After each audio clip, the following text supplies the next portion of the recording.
पूरा लूटा जा रहा था। तेलंगाना को डेवलप करने वाले कोई लीडर है, तेलंगाना को इंडिया में नंबर 1 स्टेट की तरह बनाने वाले लीडर है, और सबसे अहम गंगा जमुना तहजीब लाने वाले कोई लीडर है तो केसीआर साहब है। 1948 से लेकर 2014 से पहले तक सारे तेलंगाना में फिसादात हुआ करते थे।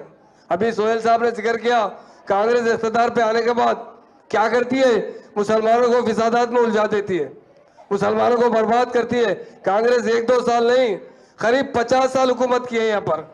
आज मुसलमानों का जो हाल है वही केसीआर साहब ने 9.5 साल में रेजिडेंशियल स्कूल कायम किए। कांग्रेस ने 50 साल में 10 रेजिडेंशियल स्कूल कायम नहीं कर सके, पर केसीआर साहब ने सिर्फ 2 साल के अंदर 204 रेजिडेंशियल स्कूल कायम किए, 1,40,000 लड़के और लड़कियों को तालीम दिए।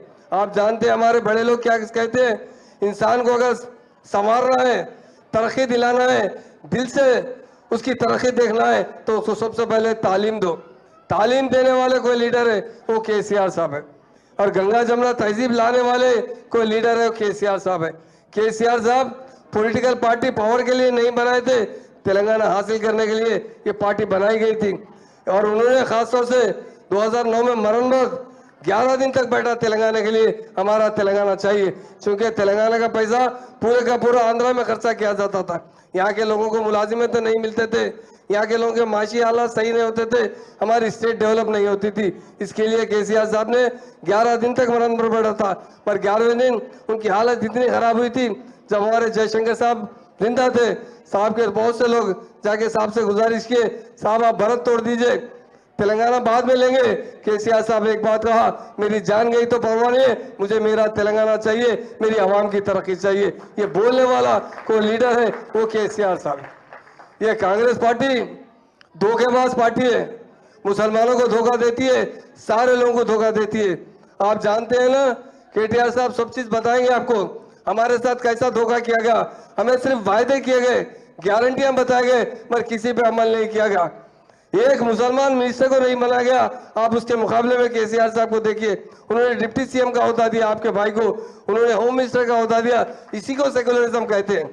ये सेकुलरिज्म बोलने से नहीं चलता, मुसलमानों को हर जगह फिसादात में उलझाने से नहीं चलता। ये रेवंत रेड्डी के बारे में जो आप सुन रहे हैं, किस तरह गरीबों को खत्म करें। अरे केसीआर साहब डबल बेडरूम बनाए थे, ऐसी क्या जल्दी है मूसी बनाने की, सिर्फ कमीशन के लिए मूसी का काम शुरू करने की बात की जा रही है। गरीबों को बेघर किया जा रहा है। एक जमाना पहले इंदिरा गांधी ने एक नारा दिया था, रोटी कपड़ा और मकान, और सबसे पहले मकानों से बेघर करने वाले रेवंत रेड्डी है। यही उनकी पॉलिसी है, इनका बेस ही बीजेपी से है, आप जानते हैं। तो इसलिए आज हमारे पार्टी में बहुत से नौजवान भाई शिरकत की है पार्टी में, उनका मैं वेलकम भी करता हूं। और आपसे एक ही बात कहता हूं, हिंदुस्तान में कोई अगर सेकुलर पार्टी है तो वो बीआरएस पार्टी है। सेकुलर लीडर है केसीआर साहब है और केटीआर साहब है। ये फैमिली है पूरी काम करने वाली, आपके लिए हर किस्म की कुर्बानी देने के लिए तैयार है, और आपकी अच्छी खुशहाली देखने वाली है तो बीआरएस पार्टी है। मैं तमाम मेरे भाइयों ने जो आज पार्टी में आए और हमारी बहनें बहुत सी आई हैं, मैं कहता हूं आपके बच्चों का मुस्तकबिल बनाने वाला कोई लीडर है वो केसीआर साहब है। आपके फ्यूचर, आपके बच्चों के बारे में अच्छी तालीम देने वाले, आपको अमन देने वाले और आपको तरक्की देने वाले कोई लीडर है तो वो केसीआर साहब। इसलिए मेरे भाइयों बहनों, बहुत सी बात तो केटीआर साहब को बोलना है, आप सुनेंगे।